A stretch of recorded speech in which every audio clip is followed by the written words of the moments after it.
A Península Ibérica à deriva pelo Oceano Atlântico como uma jangada. Quem mais além de Saramago poderia imaginar um cenário destes?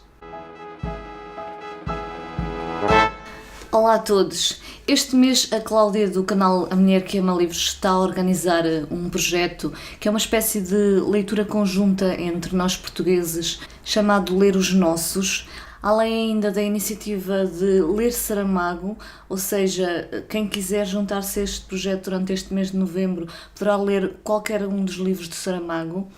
Eu acho esta iniciativa muito boa, acho que é muito bom para nós portugueses conhecermos melhor a nossa literatura. Espero também que esta iniciativa se repita futuramente. Eu pessoalmente, infelizmente, só me consegui organizar para ler apenas um livro em conjunto com a Cláudia, que foi este aqui, A Jangada de Pedra, e é deste livro então que eu irei falar hoje no vídeo. Então a história da Jangada de Pedra conta precisamente o acontecimento estranho que um dia ocorre ali na zona dos Pirineus, na fronteira entre Espanha e França.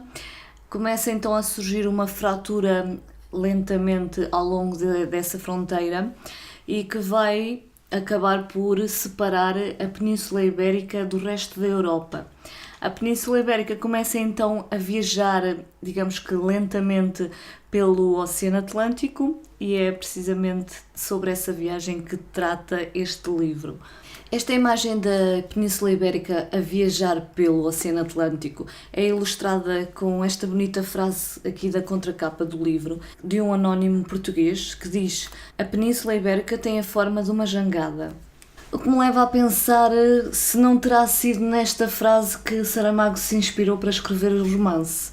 Como sempre, a escrita particular de Saramago é a parte que mais me envolve nos seus livros, principalmente a sua ironia e os pequenos detalhes que o distinguem de outros escritores, como por exemplo esta passagem.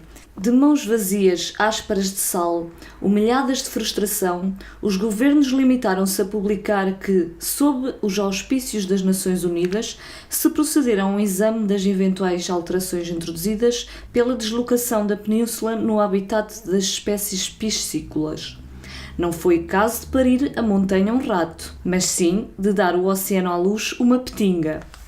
Este humor particular de Saramago em passagens como estas é de facto maravilhoso.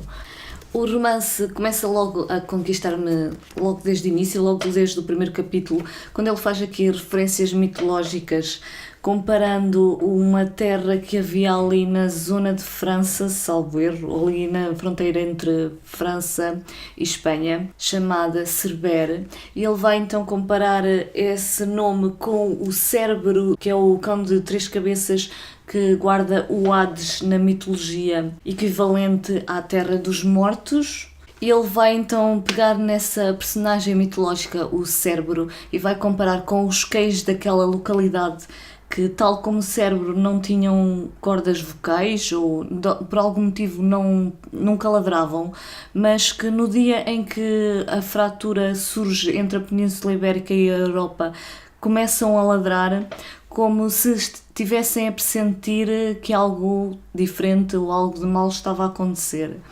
E eu não resisto a ler a passagem que ilustra isso. É um bocadinho grande, mas vale a pena. Estava escrito: quando eles ladrassem, acabava-se o mundo. E não era precisamente assim. Escrito nunca estivera.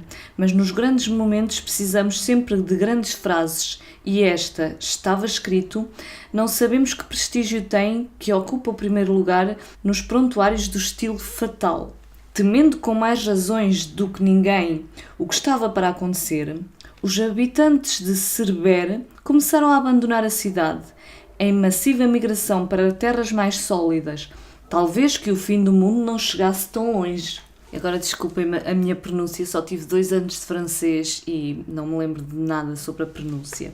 Em Bailleul-sur-Mer, Port-Vendré e Collioure, para só falar destas povoações da corda ribeirinha, não ficou uma alma viva.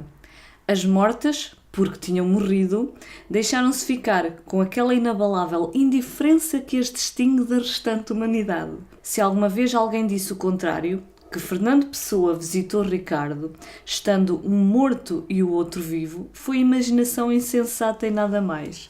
Isto, para mim, é fantástico, esta referência ao seu outro livro, O Ano da Morte de Ricardo Reis. Para mim foi muito agradável ter esta recordação desse outro romance. Em relação aos personagens do romance, eles vão ser 5 principais personagens. Todas essas personagens vão estar relacionadas com um acontecimento estranho ou com um comportamento estranho que ocorreu ali na altura em que houve a separação da Península Ibérica da Europa. Temos a Joana Carda que, ao fazer um risco no chão, um dia com um ramo de uma árvore, salvo erro, esse risco não desaparece, mesmo calcando o risco ou pondo água por cima, o risco nunca desaparece.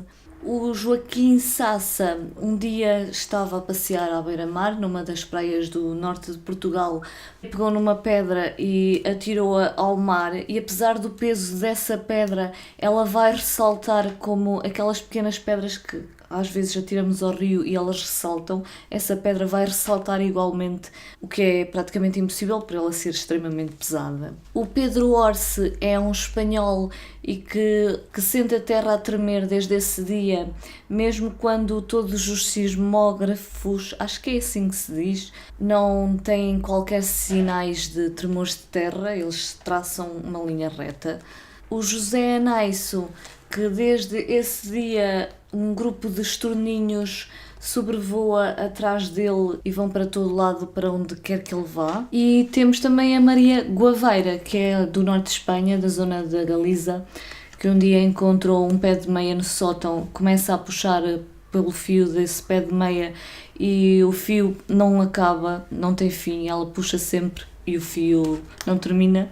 De alguma forma, estes 5 personagens começam a conhecer-se e a encontrar-se e começam a viajar acompanhados por um cão, que também acaba por ser um personagem do livro, e eles, durante o romance, praticamente vão andar em viagem dentro da Península Ibérica, e isto, a meu ver, tornou-se um pouco uma viagem dentro de outra viagem, ou seja, a viagem dos 5 personagens dentro da Península Ibérica, dentro da própria viagem da Península Ibérica pelo Oceano Atlântico.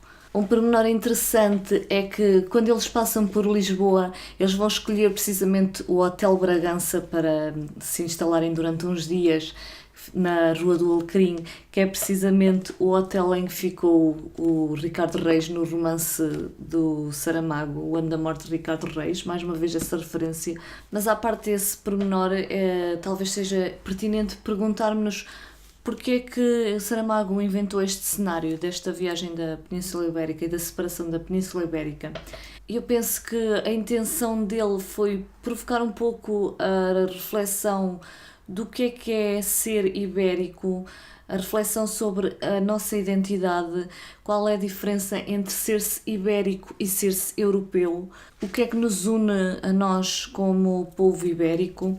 Inclusive, a dada altura no romance, começam a surgir manifestações ou um movimento de contestação de jovens europeus que são um pouco contra a indiferença que os políticos europeus têm em relação aos ibéricos, e começa então a surgir uma frase que se vai espalhando por toda a Europa e em todas as línguas, que é: nós também somos ibéricos. Mas é claro que isto também vai provocar algumas preocupações perante aqueles que fugiram da Península Ibérica, com medo das consequências que essa separação e que essas contestações terão para as suas pequenas fortunas, e perante esse medo tiveram a sua reação. Essas pessoas traçaram um negro quadro das realidades ibéricas, deram conselhos, com muita caridade e conhecimento de causa, aos irrequietos que imprudentemente estavam a pôr em perigo a identidade europeia, e concluíram a sua intervenção no debate com uma frase definitiva: olhos nos olhos do espectador, em atitude de grande franqueza: faça como eu, escolha a Europa. Saramago é bastante provocador na sua escrita, sem dúvida nenhuma, o que nos leva a refletir quem somos nós afinal, quais são os nossos valores E o que é mais importante para nós? Se a nossa estabilidade em estarmos aqui quietinhos, paradinhos, sem grandes viagens, ou a nossa identidade enquanto pessoas, enquanto povo? Tenham o resto de uma boa semana, umas boas leituras e até ao próximo vídeo. Bagnols-sur-Mer. Em Bagnols-sur-Mer. Port-Vendrée. Port-Vendrée. Port-Vendrée. Collioure. Collioure. Collioure. E Collioure.